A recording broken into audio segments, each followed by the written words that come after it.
Ladies and gentlemen, the President of the United States, accompanied by Secretary Steve Mnuchin, Secretary Mike Pompeo, Ambassador Robert O'Brien, Ambassador Robert Lighthizer, and Larry Kudlow.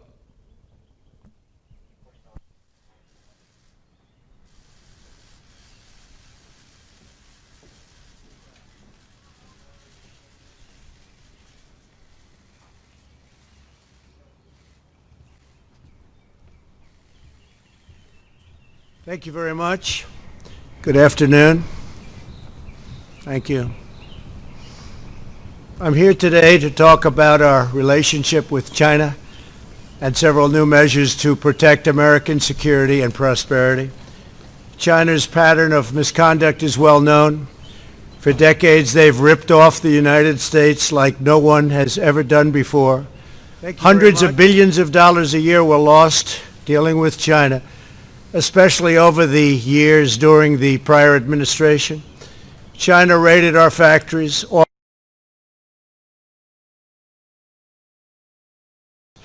gutted our industries, stole our intellectual property, and violated their commitments under the World Trade Organization. To make matters worse, they are considered a developing nation, getting all sorts of benefits that others, including the United States, are not entitled to. But I have never solely blamed China for this. They were able to get away with the theft like no one was able to get away with before because of past politicians and, frankly, past presidents. But unlike those who came before, my administration negotiated and fought for what was right. It's called fair and reciprocal treatment. China has also unlawfully claimed territory in the Pacific Ocean, threatening freedom of navigation and international trade. And they broke their word to the world on ensuring the autonomy of Hong Kong. The United States wants an open and constructive relationship with China, but achieving that relationship requires us to vigorously defend our national interests. The Chinese government has continually violated its promises to us and so many other nations. These plain facts cannot be overlooked or swept aside. The world is now suffering as a result of the malfeasance of the Chinese government. China's cover-up of the Wuhan virus allowed the disease to spread all over the world, instigating a global pandemic that has cost more than 100,000 American lives and over 1 million lives worldwide. Chinese officials ignored their reporting obligations to the World Health Organization and pressured the World Health Organization to mislead the world when the virus was first discovered by Chinese authorities. Countless lives have been taken and profound economic hardship has been inflicted all around the globe. They strongly recommended against me doing the early ban from China, but I did it anyway and was proven to be 100% correct. China has total control over the World Health Organization, despite only paying $40 million per year compared to what the United States has been paying, which is approximately $450 million a year. We have detailed the reforms that it must make and engage with them directly, but they have refused to act.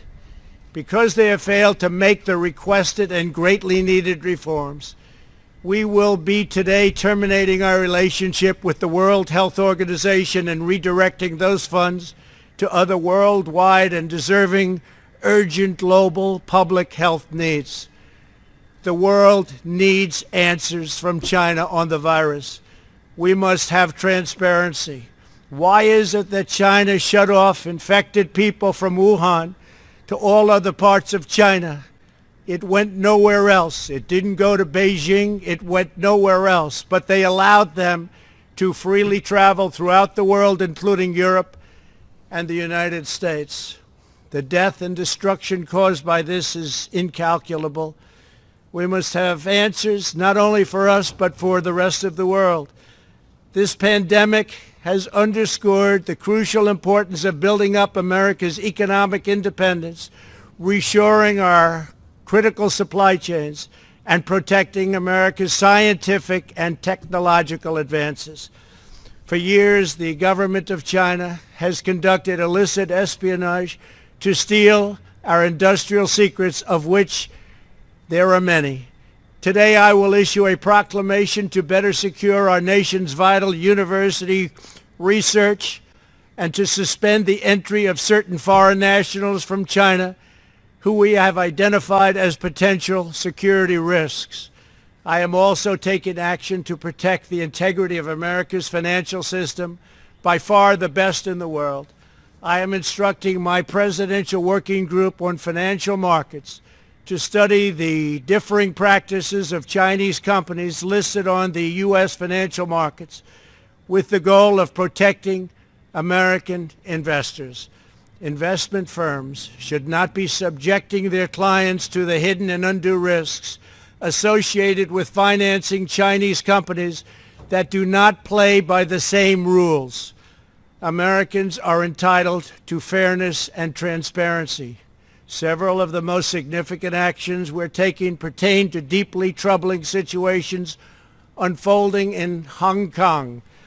This week, China unilaterally imposed control over Hong Kong's security. This was a plain violation of Beijing's treaty obligations with the United Kingdom in the Declaration of 1984 and explicit provisions of Hong Kong's Basic Law. It has 27 years to go. The Chinese government's move against Hong Kong is the latest in a series of measures that are diminishing the city's long-standing and very proud status. This is a tragedy for the people of Hong Kong, the people of China, and indeed the people of the world. China claims it is protecting national security. But the truth is that Hong Kong was secure and prosperous as a free society. Beijing's decision reverses all of that. It extends the reach of China's invasive state security apparatus into what was formerly a bastion of liberty. China's latest incursion, along with other recent developments that degraded the territory's freedoms, makes clear that Hong Kong is no longer sufficiently autonomous to warrant the special treatment that we have afforded the territory since the handover. China has replaced its promised formula of one country, two systems with one country, one system. Therefore, I am directing my administration to begin the process of eliminating policy exemptions that give Hong Kong different and special treatment. My announcement today will affect the full range of agreements we have with Hong Kong, from our extradition treaty to our export controls on dual-use technologies and more, with few exceptions. We will be revising the State Department's travel advisory for Hong Kong to reflect the increased danger of surveillance and punishment by the Chinese state security apparatus. We will take action to revoke Hong Kong's preferential treatment as a separate customs and travel territory from the rest of China. The United States will also take necessary steps to sanction PRC and Hong Kong officials directly or indirectly involved in eroding Hong Kong's autonomy and just, if you take a look, absolutely smothering Hong Kong's freedom. Our actions will be strong. Our actions will be meaningful. More than 2 decades ago, on a rainy night in 1997, British soldiers lowered the Union flag and Chinese soldiers raised the Chinese flag in Hong Kong. The people of Hong Kong felt simultaneously proud of their Chinese heritage and their unique Hong Kong identity. The people of Hong Kong hoped that in the years and decades to come, China would increasingly come to resemble its most radiant and dynamic city. The rest of the world was electrified by a sense of optimism that Hong Kong was a glimpse into China's future, not that Hong Kong would grow into a reflection of China's past. In every decision I will continue to proudly defend and protect the workers, families, and citizens of the United States of America. Thank you very much. Thank you.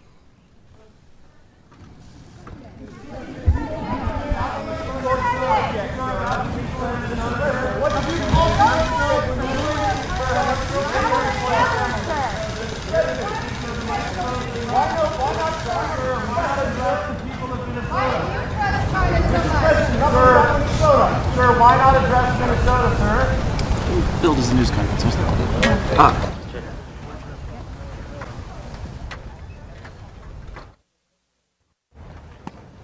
not a press conference. Yeah, what happened to press conference?